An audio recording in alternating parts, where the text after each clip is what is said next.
Hi, this is Jim Mann with Homestyle Southern Cooking. It's so nice to see you again today. You know, it's turning into fall of the year, and fall of the year in many places has already started, but in the tropics it's still warm.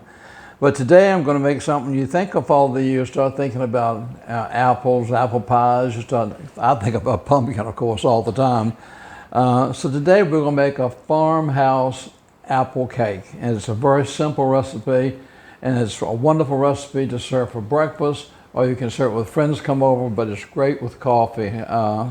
So let's get started. I've got my bowl right here, and to my bowl I've got 2 eggs. So I'm going to put my 2 eggs in. There's 1.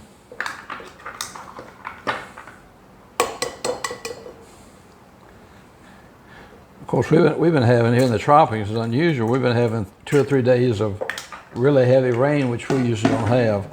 All right, I've got 2 eggs, and to that I'm going to add 1/2 cup of milk. Okay, and I'm going to stir that up just a little bit. I want to get my eggs and my milk. I want to get the eggs, make sure the eggs get all broken and incorporated with my milk here.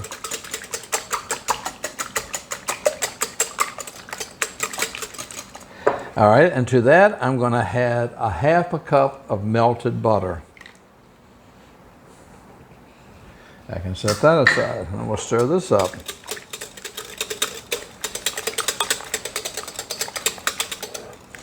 Okay, now I'm going to add my sugar next. I'm going to add 1/2 cup of sugar.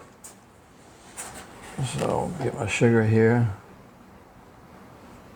Add my 1/2 cup of sugar, and I can set this out of the way also.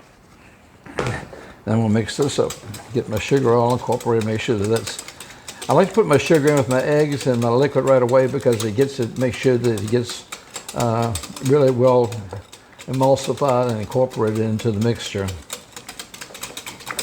Okay, now that I've done that, I'm going to add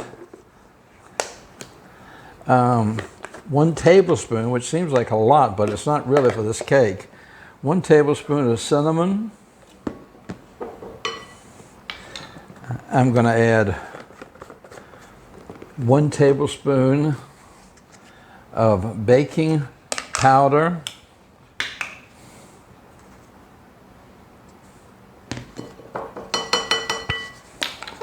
And get those out of my way. And then I'm going to add 1 tablespoon of vanilla.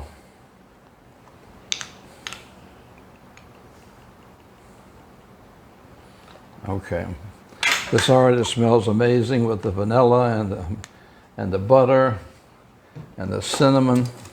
I'm going to mix this all around, get this all good and mix it, incorporated, get all the cinnamon off the sides. I don't know, when I think of fall of the year, I do think of pumpkin and apples all the time because I used to go every year up to the Shenandoah Valley in Virginia, up where Monticello, Thomas Jefferson's home was, and we'd pick apples every year. And the last time I was there, it actually started snowing. And they have a thing, while you're picking apples, they have red apples, green apples, you know, Granny Smith, every color. And while you're picking apples, you can eat as much as you can eat. So, okay, I've got that mixed up. And now what I'm going to do is I'm going to put 1 cup of all-purpose flour in there.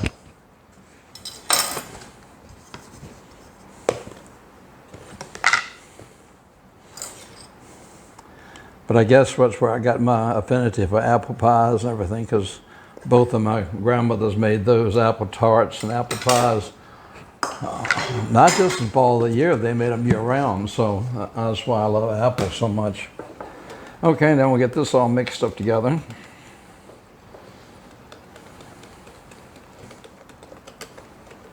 Okay, I'll see how nice and smooth that is incorporated now.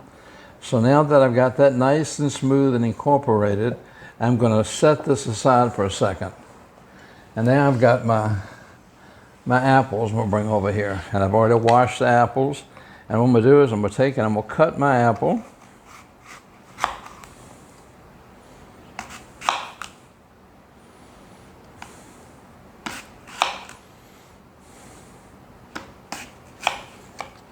Okay, Then I'm going to take these and cut them like this. And we'll make little apple chunks is what I'm going to do. There's one. Okay, now I've got that apple's all chopped up, okay? Now I'm going to take my other apple and I'm going to do this same thing to it, but I'm going to cut it like this, and I'm going to cut it like this, and I'm going to cut it like this. But this time I'm going to leave some big slices like this. And I'll show you why in a minute.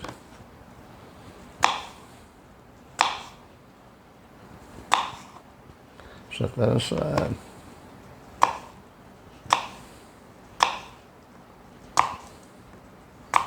Okay, now I can set the apples right here. I'm going to bring my mixture back over here.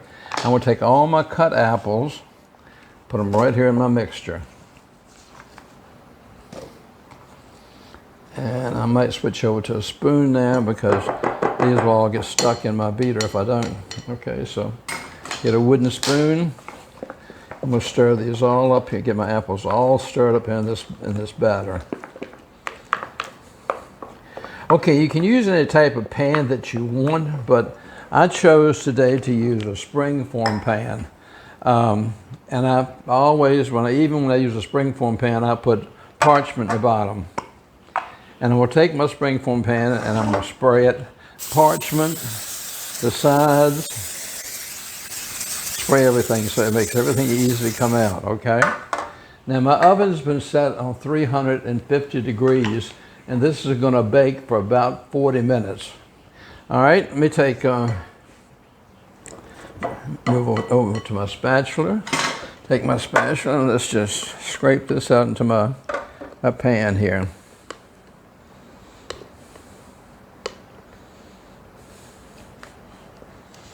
Wow, like I said, this just smells so good with the apples and the cinnamon and the butter. I love fall of the year. I love the flavors, the scents, the smells. It's just something about baking in the fall of the year with all the spices and everything. And, you know, we're talking about Thanksgiving and Christmas and just the holiday smells. Now that's in here, I'm going to take some of my long pieces and I'm just going to maybe lay them on the side, put one like here. Then I can put one this way here.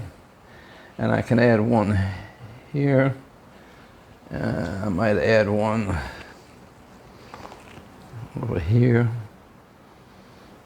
Then I'll come in and add another one this way. Then I'll add another one this way.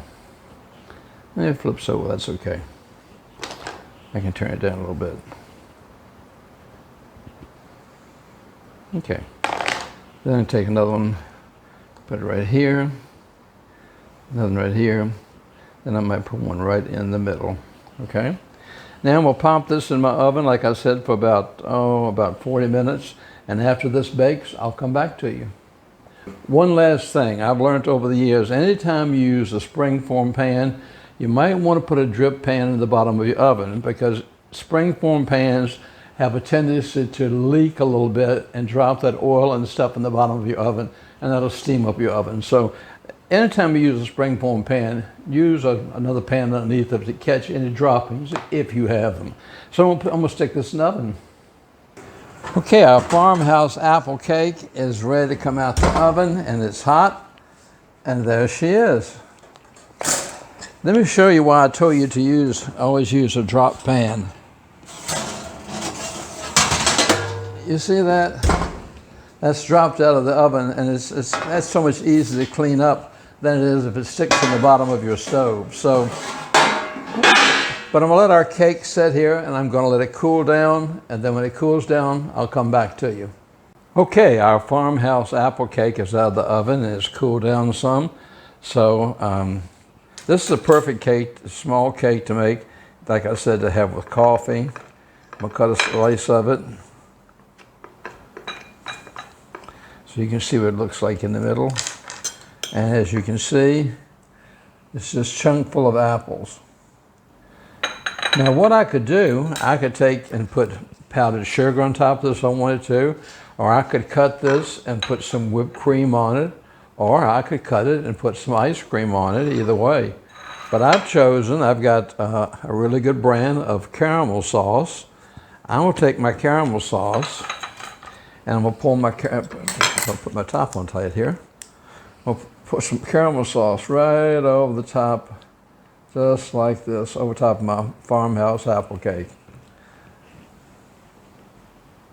And now the true test is I'm gonna cut into this.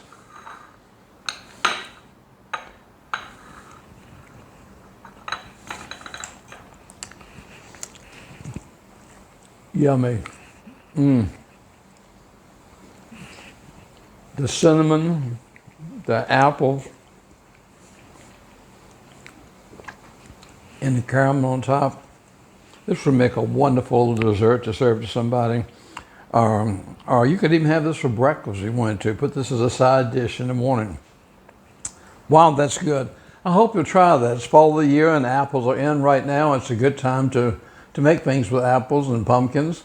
Thank you so much for letting me come back into your house. I appreciate that. You're so generous to let me come back in. You're part of my family and I appreciate your support. Until next time, you take care of yourself and know that I'm thinking about you. Stay warm if it's chilly where you are and stay cool if it's hot. Until next time, this is Jim in Mexico saying, God bless.